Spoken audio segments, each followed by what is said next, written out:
அருட்பெரும் ஜோதி அருட்பெரும் ஜோதி தனி பெரும் கருணை அருட்பெரும் ஜோதி எல்லா செயல் கூடும் என் ஆணை அம்பலத்தே எல்லாம் வல்லான் தாலே ஏத்து.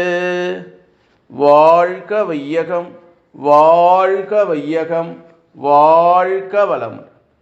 குரு வாழ்க, குருவே துணை. அருட்பெரும் ஜோதி திரு அருள் பிரகாச வள்ளலார் ராமலிங்க சாமிகள் பாடி அருளச் செய்த திருவடி புகழ்ச்சி பாடல் 67. மாலி பிறவி மருவியின் அழுந்தும் உயிர் தமை அருளின் மறு உரு எடுக்கும் பாதம் என்று வள்ளல் பெருமான் பாடியுள்ள ஒரு அற்புதமான திருவடி புகழ்ச்சி பாடல். இதனுடைய உரை விளக்கம்: ஆன்மானது கடவுள் மயமாய் நித்தியமாக உள்ளதுதான். எனினும் அருள் அனுபவ நித்தியானந்த வாழ்வு நிலையை அடையாத வரையும் அவ்வான்மாவை சூழ் எத்தனையோ உயிர் உடம்புகள் தோன்றி தோன்றி அழிந்து கொண்டு உள்ளனவாம். இதுவே மறைவியின் அழுந்தும் உயிராம். இவ் அளவில்லாத பிறவிகளை மாலி பிறவி என்றார். துன்ப பாவத்தை நிறைந்த பிறவி பாட்டின் நினைவு அப்பிறவியின் முடிவில் அழிந்து மறக்கப்பட்டு விடுகின்றதாம். அடுத்த பிறவியின் வாழ்வில் முன்பட்ட துன்பத்தை நினைவுக்கு வருவதே இல்லை. துன்ப பாவத்தின் நினைவுகள் வருவதே இல்லை. மறைந்தது மறைந்து போய் விடுகின்றதாம். அப்படி இல்லாயின் வாழ்வில் முன்னேறவே முடியாது. பேரவத்தை மிகும். மரளியின் மறதியாம். ஒவ்வொரு பிறப்பின் மூலம் அறிவு விளக்கம் ஏற்பட்டு தொடர்ந்து வளர்ந்து வர துன்ப பாவத்தை மட்டும் அந்த பிறவியோடு அழிந்து ஒழிந்து போக செய்து உள்ளது அருளாளரின் திரு செயலாகும். அக அறிவு வளர்ச்சிக்கு தகவே பிறப்பின் உயிரின வடிவம் ஏற்பட்டு வாழ்வும் அனுபவம் விளைந்து கொண்டு உள்ளன. இப்படியாக ஏற்பட்ட இந்த பக்குவ மனித பிறவியில்தான் மெய்ஞான அனுபவம் உண்டாக இப்போது உண்மை வெளியாகின்றது. இவ்வளவும் ஆடும் வண்ணம் எடுத்த பதத்தின் பெரும் செயலாக நிகழ்ந்துள்ளது என அறிகின்றோம். அருள் அனுபவம் கூடும்போது சூழ் உடம்பு சுத்த அருள் ஒளி உடம்பாக ஆகிட துன்பம் சேரா இன்பமே விளைந்து என்றும் விளங்கி கொண்டு இருப்பதாம் என்று சாமி சரவணானந்தா அவர்கள் சொல்லக்கூடிய ஒரு அற்புதமான மெய்ஞான பாடல். மரளி பிறவி மருவியின் அழுந்தும் உயிர் தமை அருளின் மறு உர எடுக்கும் பாதம் என்று வள்ளல் பெருமான் பாடக்கூடிய 64வது திருவடி புகழ்ச்சியினுடைய பாடல். இதில் நம்ம சாமி வள்ளல் பெருமான் அவர்கள் சொல்லக்கூடிய அந்த அற்புதமான நிலை, இந்த ஆன்மாவானது கடவுள் மையமாய் நித்தியமாக உள்ளது. எனினும் அருள் அனுபவ நித்தியானந்த வாழ்வு நிலை அடையாதவரை அந்த ஆன்மா சூட எத்தனையோ உயிர் உடம்புகள் தோன்றி தோன்றி தோன்றி அழிந்து கொண்டு உள்ளதாம். அதைத்தான் அவர் மரளியின் அழுந்தும் உயிராம். அப்போ அந்த மலி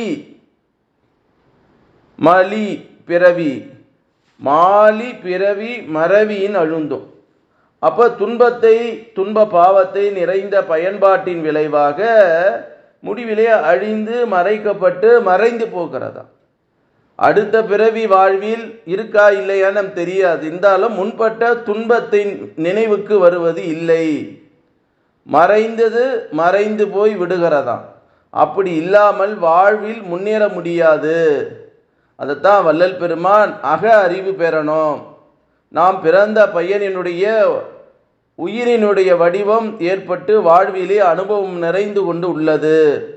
இப்படியாக ஏற்பட்ட இந்த பக்குவ மனித பிறவில்தான் மெய்ஞான அனுபவம் உண்டாக இப்போது உண்மை வெளியாகின்றது. இந்தளவும் ஆடும் வண்ணம் எடுத்த பதத்தின் பெரும் செயலாக நிகழ்ந்துள்ளது என அறிகின்றோம். அருள் அனுபவம் கிட்டும் போதுதான் சூழுடம்பு சுத்த அருள் ஒளி உடம்பாக ஆகிட துன்பம் சேரா இன்பமே வளைந்து என்றும் விளங்கி கொண்டிருக்கின்றதாம் என்று சொல்லக்கூடிய இந்த செய்தி உண்மையிலே மனிதன் வாழ்க்கையிலே மகிழ்ச்சியா இருக்கணும்ன்றான். என்ன மகிழ்ச்சியா இருக்கணும்? புற மகிழ்ச்சியிலே இருக்கணும்ன்றான். அக மகிழ்ச்சிக்கு போவ அவன் விருப்பமே படலை. புற மகிழ்ச்சியிலே இருந்து இன்னொரு பிறவி எடுத்து எடுத்து எடுத்து மனித பிறவி இதுதான் இன்பம் என்று சொல்லக்கூடிய நிலை இருக்கு. ஏக இறைவன் தந்தைதார் உயிர் ஒன்று சேர்ந்து தழைத்ததொரு உடலாகி உலகில் வந்தோம் அப்படின்னு வேதாத்திரி மகரிஷி பாடுறார். அம்மாவும் அப்பாவும் இணைந்து இனச்செயற்கையால் ஒரு குழந்தையாய் பிறக்கிறோம். நம்ம 5 வயது வரை இயற்கையும் இறை ஆற்றலும் நம்மளை பாதுகாக்குது. 5 வயதுக்கு அப்புறம் வெளி உலக தொடர்பு கொண்டு இந்த புல இன்பங்கள் இருக்கு இல்லையா, இதுதான் பெரிய புகழ் என்று எண்ணிக்கொண்டு இருக்கிறோம். இந்த புகழ் கன நேரத்தில் மறையும். சரீர இன்பமாகட்டும், புகழ் இன்பமாகட்டும், வெற்றி விளம்பரங்களாகட்டும். இன்றைக்கு விளம்பரப்படுத்தி கொள்வதிலே சில பேர் முதன்மையாக இருக்கிறார்கள். விளம்பர பிரியர்கள். தகுதியே இல்லாமல் நான் தகுதியானவன் என்று பிரகடனம் படுத்துகிறார்கள். உண்மையே பேசாதவர்கள் பொய்யை பேசி அதை உண்மையாக்க முயல்கிறார்கள். நான் நிறைய பேர்கிட்ட எல்லாம் பழகிட்டேன். உண்மையா நடிக்கிறவர்களை நான் நம்பவில்லை. பொய்யாய் உண்மை போல காட்டுவர்களை நம்பி ஏமாந்து போனேன். ஆனால் அது பிறகு நீல சாயம் எடுத்து போச்சு. டும் டும் டும் டும் கமலஹாசன் படத்தில் வருமே 3ஆம் பிறை, அது மாதிரி பாடல்லாம் கேட்ட நிறைய மனிதர்கள் அடுத்தவர்களை அடக்கி ஆள்வதற்கும் தான் சொல்வதையெல்லாம் எல்லாம் அடிமை போல கேட்கணும். யாருக்கும் கருத்து சுதந்திரம் இருக்கக்கூடாது.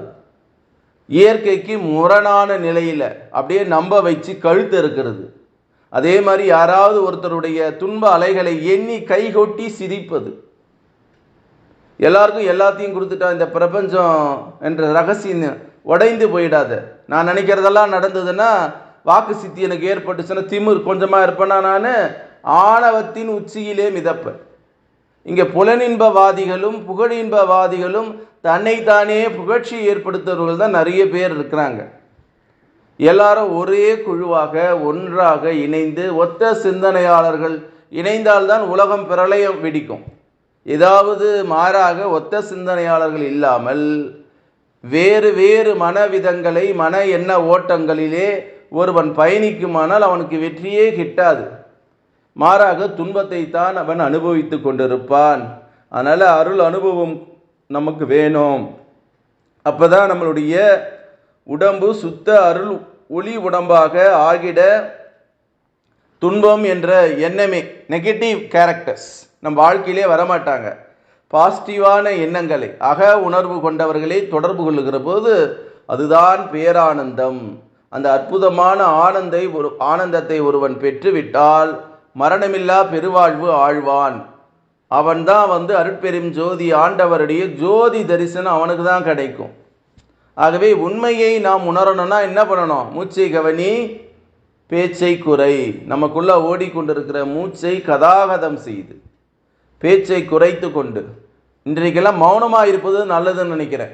ஒரு சொல் சொன்னால் நம்ம சொல்கிற சொல்லை வச்சு நம்மளை குத்தரக்கூடிய மனிதர்கள் இருக்கிறாங்க. நம்ம வீட்டிலேயே வளர்ந்து நம்ம கூடவே இருந்து நம்ம கூடயே பழகி முதுகுக்கு பின்னால் குத்தக்கூடிய கொலை கருவிகளை வைத்து குத்தக்கூடிய நிறைய பேர் இருக்கிறாங்க. சில பேர் பார்ப்பாங்க, நல்ல அறிவு ஜீவிதத்தில் எல்லா விஷயத்தையும் கேட்டுக்கிட்டு தூக்கி போடுவாங்களே, காலால் எட்டு உதைப்பாங்களே. அது மாதிரி பார்த்தேன். நேற்றுக்கு கூட ஒரு காணொளி பார்த்தேன். சட்டம் படித்தால் கொம்பு முளைத்து விட்டது என்று ஒரு சகோதரி மருத்துவமனையில் 8 உதைக்கிறார். இதெல்லாம் சமூக வலைதளங்களில் வருது. இது என்ன ஆகுது? 10 பேர் பார்க்க உடனே அந்த பொம்பளை நல்ல காலம் அரசாங்கம் அந்த பெண்ணை கைது செய்து. இதே மாதிரி ஒரு 10-20 வக்கீலை வச்சுக்கிட்டு பெரிய நான் தான் கிங்குன்ற ஒருத்தன் சொல்கிறான், போராளின்னு ஒருத்தன் சொல்கிறான். டைகர் மாதிரி புலிய மாதிரி பாயக்கூடியவன் என்று சொல்றான். அப்ப இவன் எல்லாமே சட்டத்தை கரைத்து குடித்தவர்களா என்றால், ஒரு நாள் வியாதம் வைப்பேன் இன்றைக்கு பேசிக்கொண்டு அலை கொன்ற திமிர் கொண்ட தன்னைத்தானே பெரிய நிலையை கொண்டவர்களுக்கு நான் சொல்லக்கூடாது, இருந்தாலும் சொல்றேன். துர்மரணம் ஏற்படும், இது கட்டாயம், இது சத்தியம். அவர்கள் தங்களை திருத்தி கொள்ளாமல் புறநிலையிலே இருந்து கொண்டு பயணித்தார்கள் என்றால், இன்றைக்கு புறநிலையில் இருந்தாலும் அகநிலைக்கு வராங்க. கொலைகாரராகவோ ரொம்ப கொடுமைக்காரராகவோ பிற உயிரை கொன்றவர்கள் எல்லாம் இன்றைக்கு தெரியுது வேதனை. அந்த ஜெயிலெல்லாம் கஷ்டப்பட்டு அவர்கள் இன்றைக்கு புனிதப்பட்டு நன்மையை அடைந்து கொண்டிருக்கிறார்கள். ஆனால் சில பேர் என்ன நினைக்கிறான், கொலை பாதங்கள் பஞ்சமா பாதங்கள் செய்கிறவன், தன்னைத்தானே புகழ்ந்து சோரோட்டி ஒட்டிக்கொள்ளவன், தன்னைத்தானே சமூக வலைதளங்க பெரிய ஆளு, நானே பாட்டு கிரியேட்டிங் உருவாக்குறான். டே பாவி, உனக்கு நல்ல நிலையிலடா, பதுங்கு குழிடா, சாவு குழிடா, உன்னை நீயே அழித்து கொள்வதற்கு அது உனக்கு ஒரு ஆயுதமா இருக்குதுடா படுபாவி. தெரியுது, அகத்தை உணர்ந்தவர்கள் சொல்ல முடியும். கேட்டா அவன் ஒரு பைத்தியக்காரன், அவன் ஒரு பரதேசி சொல்லக்கூடியவர்கள் ஒன்னே சொல்லுறது. வேசி மகனே தாசி மகனே என்று பேசக்கூடியவர்கள் இருக்காங்க. ஆனால் அவரும் நம்மளுடைய சக உதிரம் சகோதரம் என்கிற எண்ணத்தோடு நான் சொல்லலை, என் உடலிலிருந்து தானாக வருது இந்த பேச்சு. சில நிகழ்வுலாம் பார்க்கும்போது துன்பமாக இருக்குது. அதனால் சமூக வலைதளங்களுக்கே வரக்கூடாது, சகா மௌனமாக இருக்க வேண்டும் என்ற எண்ணத்தை தோற்றி வைக்கிற பாடல் தான் இந்த பாடல். மாலி பிறவி மருவியின் அழுந்தும் உயிர் தாமை அருளின் மறு உரு எடுக்கும் பதம் என்று வள்ளல் பெருமான் பாடக்கூடிய உண்மையான பாடலை, இந்த திருவடி புகழ்ச்சி பாடலை உணர்ந்து கொள்வோம், அதிலிருந்து நல்ல கருத்துக்களை தெரிந்து கொள்வோம் என்று சொல்லி, அருட்பெரும் ஜோதி அருட்பெரும் ஜோதி தனி பெரும் கருணை அருட்பெரும் ஜோதி அருட்பெரும் ஜோதி அருட்பெரும் ஜோதி தனி பெரும் கருணை அருட்பெரும் ஜோதி எல்லாம் செயல் கூடும் என் ஆணை அம்பலத்தில் எல்லாம் வல்லான் தாளே ஏத்து. இன்று வருமோ நாளைக்கு வருமோ அல்லது மற்ற என்று வருமோ அறியேன் எம் கோவே. துன்று மலை வெம்மாயற்று வெளி கடந்து சும்மாயிருக்கும் சுகம் என்று பாடி அருளச் செய்த திரு அருள் பிரகாச வள்ளலாருடைய திருவடியை தொட்டு வணங்கி, எல்லா உயிர்களும் இன்புற்று வாழ்க, வள்ளல் மலரடி வாழ்க வாழ்க, கொல்லா நெறி குவலயமெல்லாம் ஓங்குக என்று பாடி அருளச் செய்த திருவடியை வணங்கி, வள்ளல் பெருமான் திருவடியை தொட்டு வணங்கி, மீண்டும் மீண்டும் தொட்டு வணங்கி, இந்த பூமியிலே வாழக்கூடிய சித்தர்கள், ஞானிகள், மகான்கள், யோகிகளுடைய திருவடியை தொட்டு வணங்கி, இறைநிலையோடு என் எண்ணத்தை கலக்கவிட்டு உங்கள் அனைவரையும் மனதார நெஞ்சார வாழ்க வளமுடன் வாழ்க வளமுடன் வாழ்க வளமுடன் வாழ்க வளமுடன் என்று வாழ்த்துகிறேன். அருட்பெரும் ஜோதி அருட்பெரும் ஜோதி தனி பெரும் கருணை அருட்பெரும் ஜோதி என்ற மகா மந்திரத்தை வான்காந்தத்தில் கலக்கவிட்டு உங்கள் அனைவரையும் மீண்டும் மீண்டும் வாழ்த்தி வணங்கி நன்றி கூடி விடைபெறுகிறேன். நன்றி, வணக்கம், வாழ்க வளமுடன்.